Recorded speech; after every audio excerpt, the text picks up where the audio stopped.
ప్రార్థించి స్తుతించి వేడుకుంటున్నాము తండ్రి. ఆమేన్.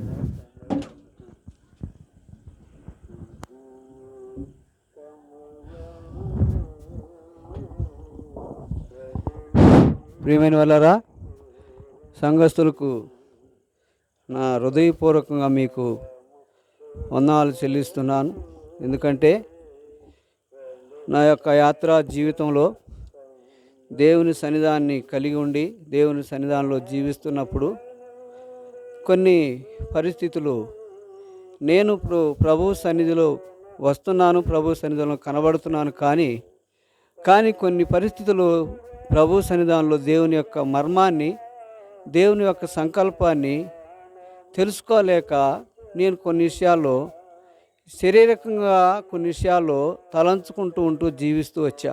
ఎందుకంటే నా యొక్క జీవిత విధానంలో దేవునిని ఎట్లా మహింపరచాలా, దేవుని ఎలా సంతోషపరచాలనే ఆలోచన దృక్పథం కలిగి ఉండి నా యొక్క జీవితంలో నేను ఈ విధంగా మన ఉదయభాస్కరన్నతోటి ఒక మాటను పంచుకున్నా.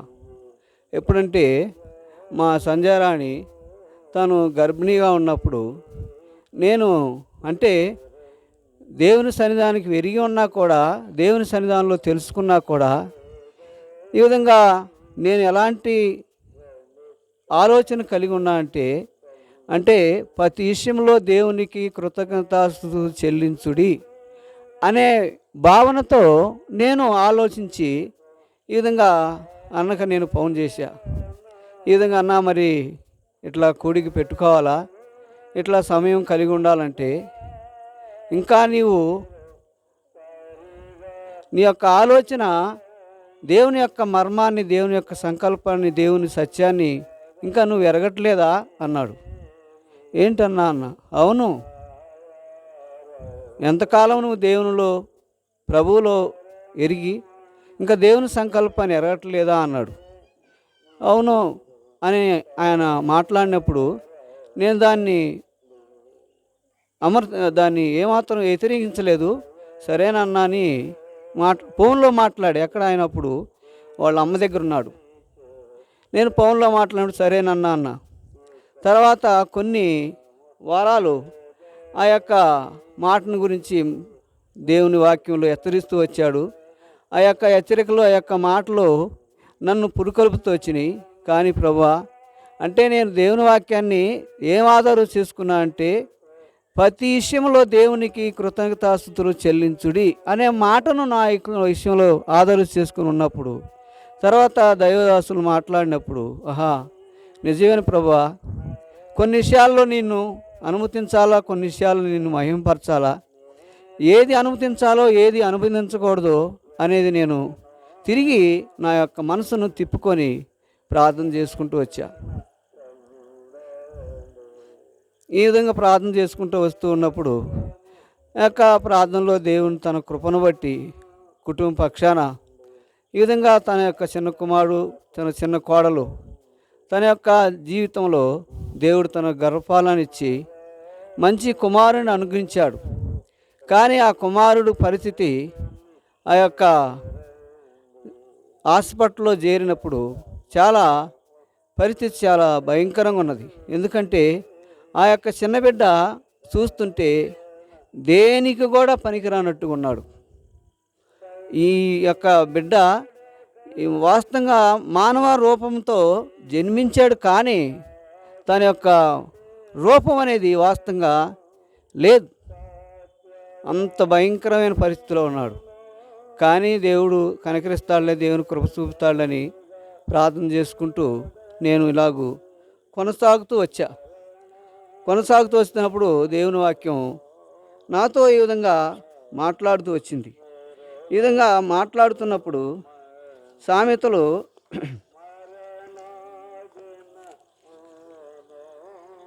5వ అధ్యాయము మొట్టమొదటి వచనం, నా కుమారుడా, నా జ్ఞానోపదేశమును ఆలకించుము, వివేకము కలిగి నా బోధకు చెవియొగ్గుము అని మాట్లాడుతూ వచ్చాడు. వాస్తవమే కనుకనే, ఎందుకంటే నేను ఆయన కుమారుడుగా అంగీకరించబడినాను, ఆయన కుమారుడుగా తీర్చబడినాను. నా జ్ఞానోపదేశమును ఆలకించు, వివేకము కలిగి నా బోధను విను. వాస్తవమే. కనుకనే అన్న చెబుతున్నప్పుడు కొన్ని మాటలు శరీరకంగా చూస్తే కొంత బాధాకరంగా ఉన్నాయి, ఆత్మీయంగా చూస్తే కొన్ని పురుకొలుపు ఉన్నాయి.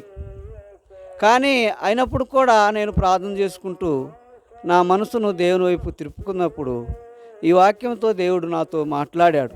ఏమనంటే, నా కుమారుడా, నా జ్ఞానోపదేశం ఆలకింపుము, వివేకము కలిగి నా బోధకు చెవియొగ్గు. ప్రభువా, ఇలాంటిది నా యొక్క జీవితంలో నేను కలిగి ఉండుట ఎంత గొప్ప భాగ్యం అని ప్రార్థన చేసుకుంటూ ఉన్నప్పుడు దాదాపు ఆ యొక్క చిన్న బిడ్డ దాదాపు 15 రోజులు 16 రోజులు బాక్స్లోనే పెట్టారు. మరి దేవుని కృపను బట్టి దేవుడు ఆ యొక్క బిడ్డను సరైన విధానంలో దేవుని దయ ద్వారా దేవుడు పెంచాడు. నేటికిని ఈ విధంగా దేవుని కృప వలన మంచి యొక్క రూపాన్ని దేవుడు అనుగ్రహించాడు. కనుకనే ప్రియమైనవారా, మన యొక్క జీవిత యాత్రలో ఏమి దేవుని గుర్తించాలో, ఏమి తెలుసుకోవాలో, ఏమిని దేవునిలో వర్ధిల్లాలో, ఒదిగి ఉండాలో అనేది ఈ యొక్క చిన్నబిడ్డ ద్వారా, దైవదాసుల ద్వారా కొన్ని నేను నేర్చుకున్నా. రెండోది, నా యొక్క జీవితంలో నాకు యాక్సిడెంట్ అయినప్పుడు ఈ విధంగా నా యొక్క జీవిత పరిమాణం ఎలా ఉన్నదని అప్పుడు కూడా నేను నేర్చుకుంటూ వచ్చా. కొన్ని దినాలు నేను ఈ విధంగా చెమటవారిపాలెం పరిచర్యకి వెళ్తున్నప్పుడు కూడా చెమటవారిపాలెం మన ప్రియులతో కూడా కొన్ని సమయాలు కూడా పంచుకుంటూ వచ్చా. నా యొక్క యాక్సిడెంట్ ద్వారా, నా యొక్క జీవితం ద్వారా నేను దేవునికి ఈ విధంగా ఎలాంటి సమీపంగా ఉండాలా, ఎలా ఉండాలా, ఎలా దేవునిలో నేర్చుకోవాలా, నా యొక్క ఈ యొక్క యాక్సిడెంట్ ద్వారా దేవుడు నాకు నేర్పుతూ వచ్చాడు. నాకు ఇలాగేంటి ఆత్మీయ జీవితాన్ని పరిపూర్ణంగా దేవునిలో కట్టుకుంటానికి ప్రార్థన చేసుకుంటే దేవుడు నన్ను పరిపూర్ణ తీసుకొస్తున్నాడు. కొన్ని బల్ల హెచ్చరికల్లో చెబుతున్నప్పుడు వాళ్ళ మధ్య కూడా నేను పంచుకుంటూ వచ్చా. కనుకనే ప్రియమైనవారా, ఇలాంటి జీవిత యాత్రలో మన యొక్క కుటుంబ అవస్థలో అనేకమైనవి కలుగుతాయి, అనేకమైనవి మనకి సంభవిస్తాయి. కానీ మనం శరీరం ఉన్నవే, శరీర సంబంధమైన వాటిలో ఉన్నామే.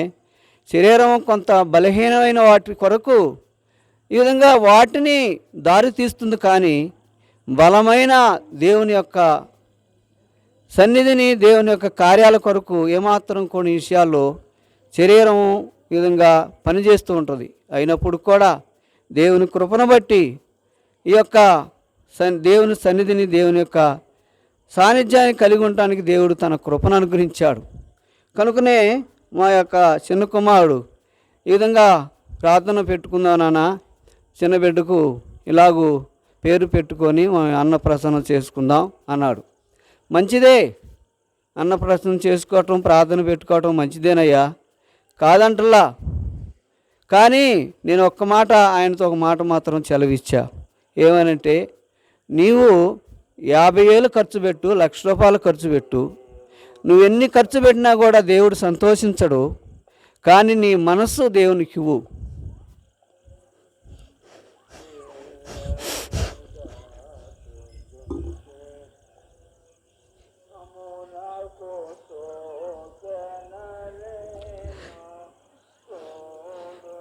అని అంటూ తనతో మాట్లాడా. సరే సరే నాన్న అన్నాడు. కనుకనే ఎందుకంటే నా యొక్క వేదన ఏంటంటే, వారు దేవునిని ఎరగలేదని, దేవుని తెలుసుకోలేదని నా యొక్క దుఃఖం.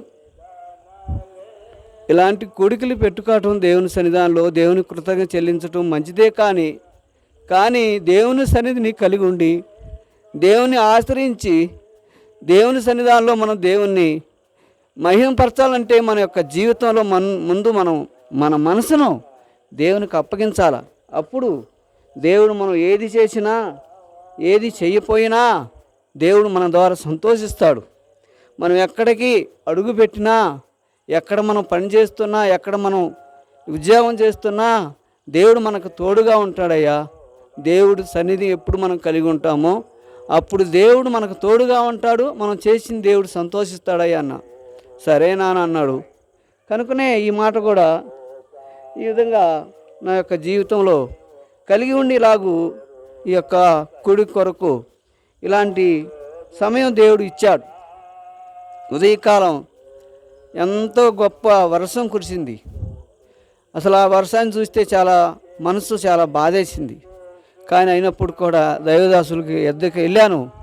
వెళ్ళి అన్నా మరి ఏం చేద్దాం అన్నా. ఏం చేద్దామని నవ్వాడు. ఏం చేద్దామంటావు ఏందని నవ్వాడు. నవ్వినాక ఇక సరే ఏం చేద్దాం అని అన్నాడు. సరే అన్న, వర్షం పడితే మందిరంలో పెట్టుకుందాం, భోజనాలు అవసరమైతే ఇంటి దగ్గర వండుకొని మందిరం దగ్గర తీసుకొచ్చి వాళ్ళకి పెడదాం అన్నా. సరే ప్రార్థన చేద్దాం, ధైర్యం కలిగి ఉండు, వెళ్ళు, దేవుడు తన కార్యం చేస్తాడులే అన్నాడు. చేశాడు కూడా.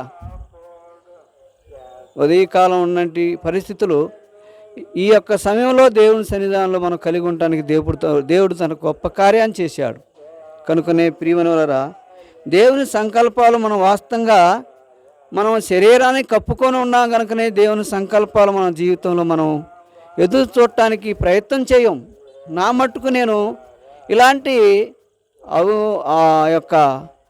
నమ్మకంతో ఉన్నా. మొన్న ఆదివారం కూడా చెప్పినప్పుడు ఆ మాట ఆ రోజు కూడా అన్నాడు, ఏం భయపడబాక, ప్రార్థన చేసుకో, ఏందో భయపడతావు, నీ పెద్ద కుమారుడు పెళ్ళి ఎట్లా చేశావు, వర్షంలో చేయలేదా, వర్షంలో నీ పెద్ద కుమారుడు తాలుబట్టు కట్టలేదు తన భార్య మెడలో అన్నాడు. జరిగిందన్న. సరే, అలాగనే ప్రార్థన చేసుకుంటూ ఈ 2 దినాలు దేవుని సన్నిధానంలో కలిగి ఉన్నాం. దేవుని యొక్క కుటుంబ పక్షాన తన యొక్క చిత్తాన్ని, తన యొక్క సంకల్పాన్ని పరిపూర్ణంగా సంపూర్ణంగా నెరవేర్చాలని నా యొక్క ఆశ, దృక్పథం. పెద్ద కుమారుడు పెద్ద కోడలు, చిన్న కుమారుడు చిన్న కోడలు, ఇద్దరు 2 వర్గాలు దేవుని ఎరిగి దేవుని సన్నిధానంలో గుర్తించి కుటుంబం దేవుని సన్నిధానంలో కొనసాగాలనేది నా యొక్క ఆశ, యొక్క కోరిక. కనుకనే ఈ యొక్క సన్నిధిలో దేవుడు ఈ యొక్క గొప్ప సమయాన్ని దైవదాసులను వాడుకుంటానికి సమయాన్ని దేవుడు ఇచ్చాడు. కనుకనే ప్రియమైనవారా, నేను ఇలాగ ప్రార్థన చేసుకుంటూ ఉండలేకే నాకు ఒక భావన దేవుడు చూపించాడు. మత్తయి సువార్త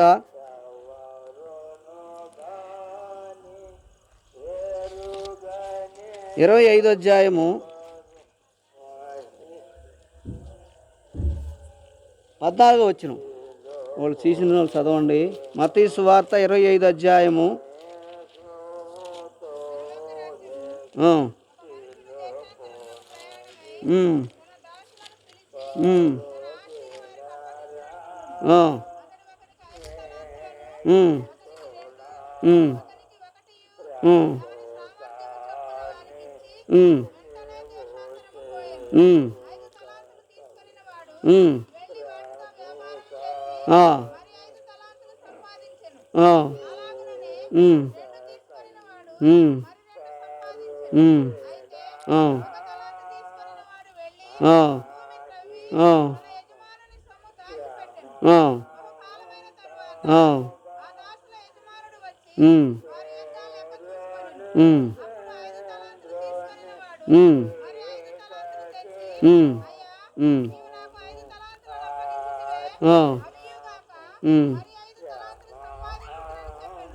5 చాలు. కనుకనే ఇక్కడ తలాంతులు తీసుకున్నటి వారిని దేవుడు చూపించాడు.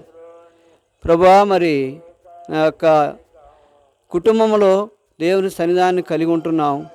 దేవుని సన్నిధిని కలిగి ఉన్నప్పుడు ప్రభువా, నా యొక్క ఆత్మీయ జీవితంలో ఎంతవరకు నిన్ను కలిగి ఉన్నాను, నిన్ను వెంబడిస్తున్నాను అని మనసులో ప్రార్థన చేసుకుంటూ ఉండలేకే మధ్యాహ్నం 12 గంట సమయంలో నేను మా యొక్క ఇంటి దగ్గర అక్కడ పనుకొని ఉన్నప్పుడు ఈ విధంగా నాకు మనసు తడుతుంది. ఈ విధంగా ఏంటి ప్రభా అని. అప్పుడు ఈ మత్తయి సువార్త 25వ అధ్యాయం 14వ వచనంలో సెలవిచ్చింది. ఎందుకంటే తలాంతులు అంటే ఎవరు సామర్థ్యం చొప్పున వానికి తలాంతులు దేవుడు ఇచ్చాడు. దాన్ని ఉపయోగించుకోవాలా, దాన్ని చేయాలా. అలాగని ఈనాడు నీవు దేవుని సన్నిధానంలో దేన్ని ఉపయోగించుకుంటున్నావు, దేన్ని చేస్తున్నావు అనే మాట ద్వారా దేవుడు నాతో మాట్లాడాడు. వాస్తవమే ప్రభువా, నాకు ఏ తలాంతు అయితే ఇచ్చావో ఆ తలాంతులో నేను నా యొక్క ఆత్మీయ జీవితాన్ని, నా యొక్క కుటుంబ జీవితాన్ని నేను ఎంతవరకు ప్రభా నీలో నేను కట్టుకుంటున్నాను అనేది ఆ వాక్యం ద్వారా మాట్లాడుతూ వచ్చాడు. కనుకనే 5కి 5 సంపాదించుకున్నాడు, 2కి 2 సంపాదించుకున్నాడు. వాళ్ళు దేవుని యొక్క పిలుపుకు ఏమయ్యానంటే, బలా నమ్మకమైన మంచి దాసుడా, ప్రభా ఈనాడు నీకు బలా నమ్మకమైన మంచి దాసునిగా లేనా, ఎలా ఉన్నాను ప్రభా అని ఆ క్షణంలో కూర్చొని నేను విధంగా మనసులో ప్రార్థన చేసుకున్నా. ప్రభా నిజంగా నీ యందు బలా నమ్మకమైన దాసత్వం ఈనాడు నేను లేను, అందుకే ఈనాడు నా యొక్క ఆత్మీయ జీవితంలో ఆత్మీయంగా నేను నీలో సరైన రీతిగా కనబడతలేదు ప్రభా. నీలో నేను బలా నమ్మకమైన దాసత్వం లేదు ప్రభా.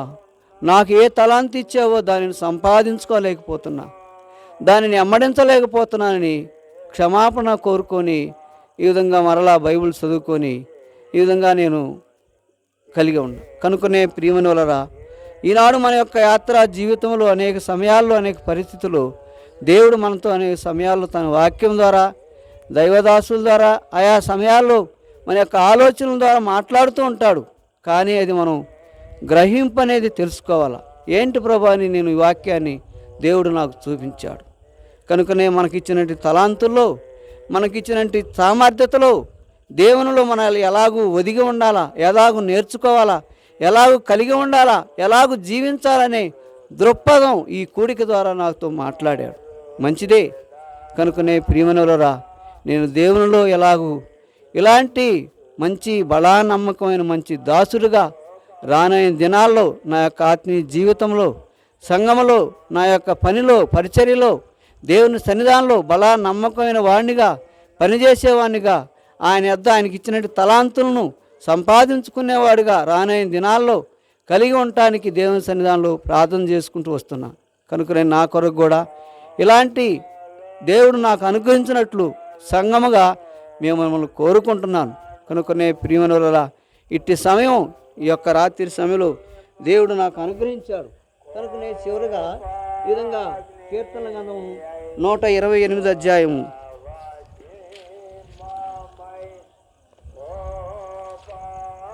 మొట్టమొదటి నుంచి, యెహోవా యందు భయభక్తులు గలవారిని, ఆయన త్రోవల యందు నడుచువారందరూ ధన్యులు,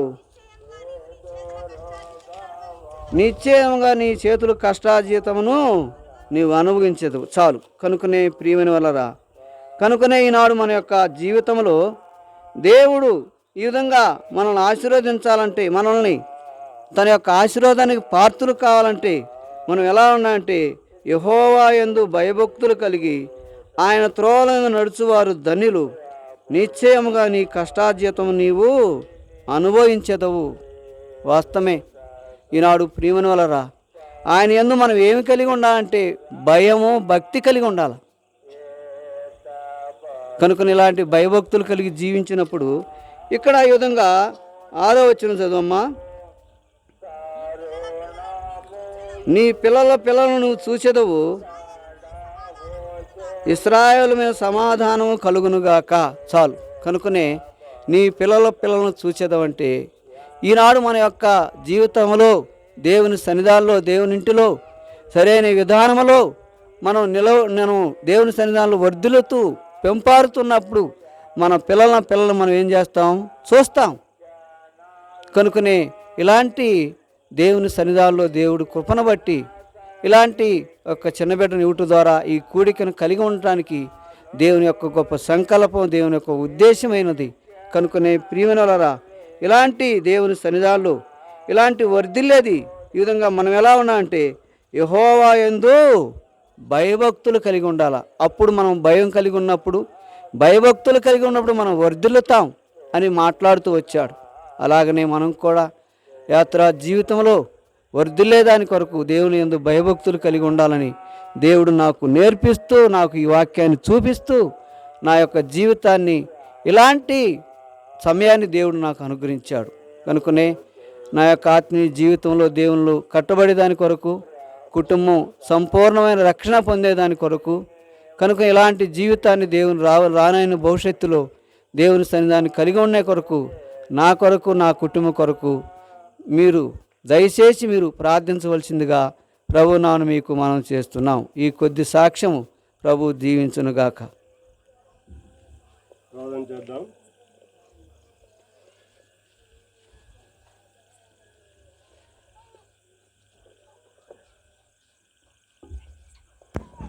పరిశుద్ధుడైన మా తండ్రి, మా నమ్మకమైన మా ప్రభు